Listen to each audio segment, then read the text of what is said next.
Hey everybody, it's Rowan Smith at the Mortgage Center. What I want to talk to you about today is getting out of your existing variable rate that you may have got at a higher rate than is available today, getting into today's lower rates. So let's look at what happened. Back in 2008, with the fall of the Lehman Brothers and a lot of the money in the capital markets really seized up on us for a while there, our variable rate mortgages went from prime minus 0.9 or prime minus 90 to prime plus 2% in some cases. Now, a lot of advocates, not myself, were still selling variable rate mortgages, claiming that variable was always better than fixed. At that particular point in time, it was unclear how long those premiums on top of prime rate were going to remain.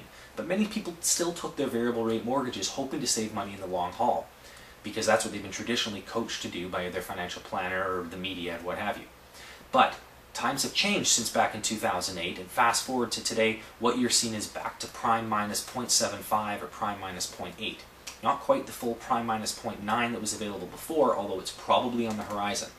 Now, if you're in one of those mortgage rates of prime plus, or maybe even if it's just prime minus a quarter, that's a full half percentage point difference. It's worth looking into whether or not you should pay it out, eat the penalty, and get the new lower rates.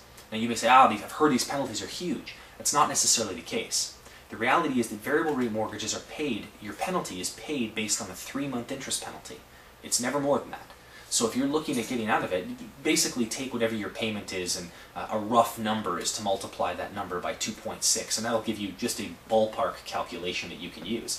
If you look at that, now figure out what your savings would be on the remainder of your term. If it's perhaps 1, 2, or even 3% lower than when you got that mortgage, there could be some staggering savings available to you. All you have to do is pick up the phone and give me a call. I'm happy to give you a free analysis and look at the situation and see if I can save you that money. For the Mortgage Center, I'm Rowan Smith.